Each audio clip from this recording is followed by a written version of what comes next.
ఉర్విల్ పటేల్ ఊచకోత 13 బంతుల్లోనే half century బాది హల్చల్ చేశాడు. ఐపీఎల్ చరిత్రలో ఫాస్టెస్ట్ హాఫ్ సెంచరీ నమోదు చేశాడు.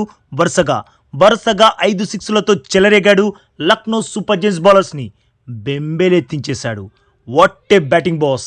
యాక్చువల్గా క్రికెట్ హిస్టరీలోనే ఫాస్టెస్ట్ హాఫ్ సెంచరీ బాధిస్తాడేమో అనిపించింది. ఎందుకంటే ఉర్విల్ జస్ట్ 8 బంతుల్లోనే 42 రన్స్ దంచేశాడు. దాంతో వరల్డ్ రికార్డ్ క్రియేట్ చేస్తాడు అనిపించింది. బట్ జస్ట్ మిస్ అయింది. 204 పరుగుల టార్గెట్ ఛేదనలో సంజు 28 పరుగులే చేసి అవుట్ అయ్యాక గ్రౌండ్లో అడుగుపెట్టిన ఉర్విల్ ఆకాశమే హద్దుగా చెలరేగిపోయాడు. షమి, రాఠీ, ఆవేష్, షాబాద్, ప్రిన్స్ యాదవ్ ఇలా ఎవరిని ఏ బాలర్ని వదలకుండా ఉచ్చ కోత కోశాడు. దాంతో ఐపీఎల్ హిస్టరీలోనే ఫాస్టెస్ట్ హాఫ్ సెంచరీ దంచి పడేశాడు. 13 బంతుల్లోనే 50 రన్స్ బాధేశాడంటేనే అర్థం చేసుకోండి బాస్ ఎలాంటి విధ్వంసకర బ్యాటింగ్ చేశాడో అని. ఆల్మోస్ట్ 400 స్ట్రైక్ రేట్తో బీభత్సం సృష్టించాడు. ఇలాంటి భీకర బ్యాటింగ్ ఐపీఎల్ హిస్టరీలో ఇంతకుముందు ఒక్క ప్లేయర్ చేశాడు. అది యశస్వి జైస్వాల్ కూడా ఇంతకుముందు 13 బంతుల్లోనే హాఫ్ సెంచరీ బాదాడు. ఇక ఇప్పుడు ఉర్విల్ పటేల్ ఆ కిర్రాక్ రికార్డ్ని సమం చేశాడు. ఇక సిఎస్కే తరపున ఫాస్టెస్ట్ హాఫ్ సెంచరీ బాదిన బ్యాటర్గా రికార్డు సృష్టించాడు ఉర్విల్ పటేల్. ఈ సూపర్ ఇన్నింగ్స్ వల్ల ఎల్ఎస్జీ ఇచ్చిన భారీ టార్గెట్ చాలా చిన్నగా మారిపోయింది.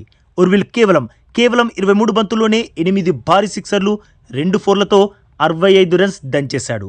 ఉర్విల్ దెబ్బకి చెన్నై కేవలం 9 ఓవర్స్లోనే 125 రన్స్ సాధించేసింది. ఇలా ఉర్విల్ ఒక్కడే మ్యాచ్ మొత్తాన్ని మలుపు తిప్పేశాడు. అయితే తన అవుట్ అయ్యాక సిఎస్కే తడబడింది. మ్యాచ్ చేజారిపోయే స్థితికి వచ్చింది. బట్ చివర్లో ప్రశాంత్ వీర్తో కలిసి శివం దుబే శివాలెత్తి చెన్నైని గెలిపించాడు. కానీ ఉర్విల్ పటేల్ చేసిన విధ్వంసం బాస్ వేరే లెవెల్ అంతే. 13 బంతుల్లోనే హాఫ్ సెంచరీ బాది వినయంగా చాలా వినయంగా నమస్కారం చేసి జేబులోంచి కాగితం తీసి అందరికీ చూపించాడు. అందులో ఏముందో తెలుసా boss? This is for you పాపా అని. అంటే ఈ కిర్రాక్ ఇన్నింగ్స్ని ఉర్విల్ పటేల్ తన నాన్నగారికి డెడికేట్ చేశాడు. ఇక ఇప్పటి నుండి ఐపీఎల్లో ఫాస్టెస్ట్ 50 అని మాట్లాడితే జైస్వాల్తో పాటు వినిపించే మరో పేరు ఏంటి బాస్?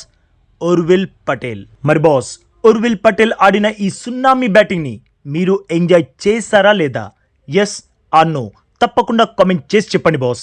అలాగే ఈ లేటెస్ట్ అప్డేట్కి ఒక్క లైక్ కొట్టి మన ఛానల్ని ప్లీజ్ సబ్స్క్రైబ్ చేసేసుకోవచ్చుగా బాస్. ఇక ఈ వీడియో చూసినందుకైతే మీ అందరికీ దిల్ సే థ్యాంక్ యూ బాస్.